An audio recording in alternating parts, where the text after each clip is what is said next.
L'échec d'un projet, d'une relation amoureuse ou de tout autre objectif peut nous affecter dans un premier temps, ce qui est tout à fait normal. Mais la bonne nouvelle est qu'il est possible de le surmonter et d'en tirer des leçons qui pourraient nous être utiles pour la fois d'après. Alors prenons l'exemple d'un bébé qui apprend à marcher. Il fait un pas, deux pas, trois pas, il tombe, il se relève, il reprend, il fait encore un, deux, trois pas, il retombe. Et il se relève et il reprend et ainsi de suite jusqu'à ce qu'il arrive correctement à marcher. Et c'est exactement pareil avec l'échec dans la vie.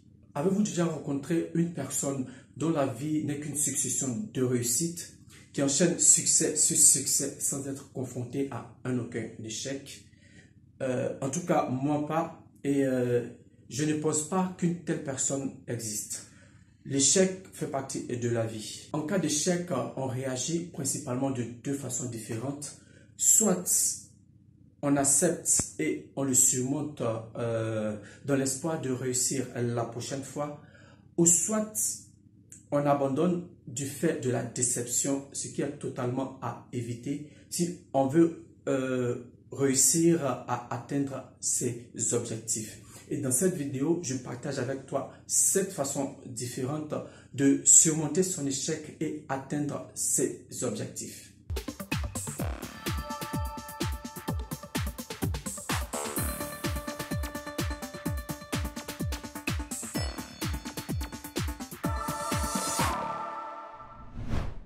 Bonjour et bienvenue sur cette chaîne, je suis Fab Nyobo. Si tu passes par là pour la toute première fois, sache qu'ici on parle motivation, développement personnel et succès. Alors je t'invite à me laisser un pouce bleu, à t'abonner et à activer la cloche de notification pour ne manquer aucune de mes prochaines publications. La toute première attitude à adopter face à un échec, c'est de l'accepter et d'en tirer des leçons. Le plus important face à un échec, ce n'est pas l'échec en lui-même, mais c'est l'attitude à adopter face à celui-ci. Comme l'a dit Henry Ford, la seule vraie erreur est celle à partir de laquelle on n'apprend rien. Il y a donc forcément quelque chose à apprendre ou une leçon à tirer d'un échec. Il faut juste se poser la bonne question: pourquoi j'ai échoué? Qu'est-ce qui n'a pas marché? Qu'est-ce qui a changé dans mes prévisions? Et tu trouveras forcément où se situe l'erreur que tu pourras éviter la prochaine fois. Donc, si tu veux surmonter un échec et le transformer en réussite, tâche d'accepter ce qui s'est passé après que le premier choc de la déception se soit atténué et évite de rendre les autres responsables de ton échec. Après, tu réalises que tu ne maîtrises pas forcément tout dans la vie et également qu'un échec n'est jamais définitif puisque tu auras eu l'occasion de comprendre, d'apprendre et d'améliorer tes compétences, ce qui te sera bien évidemment utile pour ton prochain succès. La deuxième attitude à adopter face à un échec, c'est de se rappeler pourquoi on a commencé. Il y a toujours une raison derrière tout ce qu'on décide de faire ou d'entreprendre et il est important de constamment l'avoir à l'esprit. À chaque fois que tu te sentiras vaincu, c'est à toi d'aller au plus profond de toi, de trouver la force et la volonté de continuer. Chaque obstacle est un rappel pour revenir en arrière et repartir beaucoup plus fort. Comme l'a dit Thomas Edison, notre plus grande faiblesse réside dans l'abandon. Et le moyen le plus sûr de réussir est d'essayer juste une fois de plus. Tu dois donc te concentrer sur la raison pour laquelle tu as décidé d'entreprendre ton projet. L'avoir constamment à l'esprit, s'en rappeler et ce qui te servira de motivation et de booster. Il est également important d'écouter les émotions que l'on ressent face à un échec. Et ça, c'est le troisième point. C'est normal de ressentir de la colère quand on échoue. Moi, personnellement, je ne me rappelle même plus le nombre de fois que j'ai dû ressentir du dégoût, de l'amertume face à un échec, que ce soit à un examen ou à un entretien d'embauche, mais le plus important, c'est comment on réagit après le coup. Qu'est-ce qui fait qu'on ressent cette émotion? Pourquoi on la ressent et qu'est-ce qu'elle veut nous dire? Il ne faut donc pas juste rester au stade d'accueillir l'émotion ou au stade de la colère, mais de comprendre le message caché derrière. Il faut donc analyser la situation, se poser des questions du genre qu'est-ce qu'il faut faire pour ne pas reproduire cette erreur? Qu'est-ce que j'apprends de cette expérience? Et justement, comment rectifier le tir pour la prochaine fois. Une autre façon de surmonter l'échec et d'atteindre ses objectifs, c'est de s'entraîner à recadrer la situation de manière plus positive. En général, on a tendance à se focaliser que sur le côté négatif d'une situation quand on se retrouve face à un échec. Alors qu'il faut observer la situation dans laquelle on a l'impression d'avoir échoué et envisager un autre moyen de la décrire. De plus, l'expérience a montré que plus les hommes rencontrent des difficultés dans la quête de quelque chose et plus la valeur de cette chose est grande quand ils finissent par l'obtenir. Oui, tu as échoué, mais tu es encore en vie et en bonne santé. Dis-toi juste que tu peux rebondir, que tu dois rebondir. Et donc, imprègne-toi de mots et de phrases qui redonnent du peps et de la motivation pour justement rebondir.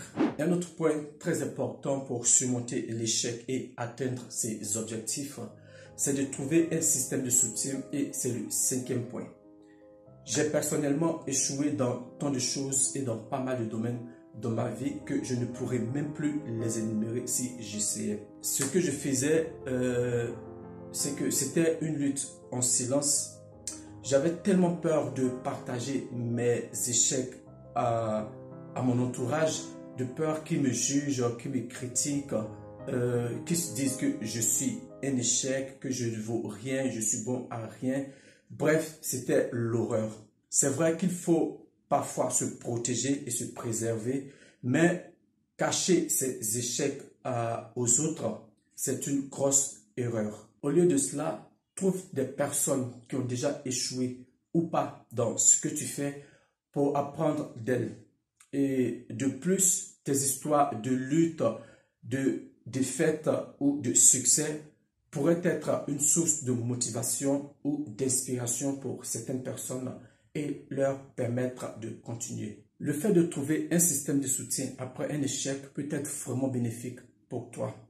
Partage donc tes échecs avec les autres et ensuite analyse les réactions, les conseils et les méthodes pour mieux rebondir. Passons à présent au point numéro 6, la persévérance. La persévérance est aussi une façon de surmonter l'échec et d'atteindre ses objectifs. Alors, sans la persévérance, tu ne connaîtras pas le succès. Et sois-en sûr, l'échec sera au rendez-vous d'une façon ou d'une autre dans ta vie. Par conséquent, il faut persévérer et ne jamais abandonner. Et comme l'a dit Walt Disney, la différence entre gagner et perdre, le plus souvent, c'est ne pas abandonner. Des exemples de personnes qui ont su persévérer à travers le monde ne manquent pas. Bien sûr, il te faudra une très forte détermination et une bonne préparation mentale pour accepter les embûches auxquelles tu feras face. Il est très souvent nécessaire de répéter les choses encore et encore avant de réussir à atteindre ses objectifs. Et comme l'a dit Winston Churchill, le succès n'est pas final, l'échec n'est pas fatal, mais c'est le courage de continuer qui compte. Fixe-toi des objectifs plus réalistes. C'est le 7e et dernier point. Quand tu as assimilé les causes de ton échec passé, tâche de te fixer un objectif plus réaliste pour l'avenir. Qu'est-ce que tu pourrais faire pour rendre ta réussite plus probable? Vérifie auprès de personnes de confiance le degré de réalisme de ce nouvel objectif-là et refais une tentative. Nous réagissons tous différemment face aux échecs. Et la pire des réactions, c'est de vouloir tout abandonner. On oublie très souvent de percevoir les échecs comme des expériences qui pourraient nous être utiles à atteindre nos objectifs. Surmonter l'échec, c'est tout d'abord l'accepter, le reconnaître et ensuite recommencer à zéro. Donc, sers-toi de tes échecs pour apprendre, grandir et évoluer. Voilà, c'est la fin de cette vidéo. J'espère que tu as appris quelque chose. Si c'est le cas, tu peux me laisser ton plus beau pouce bleu, ensuite t'abonner et activer la cloche de notification pour ne manquer aucune de mes prochaines vidéos. D'ici là, moi, je te souhaite de passer une très bonne journée et je te dis à très bientôt pour une nouvelle vidéo. Bye.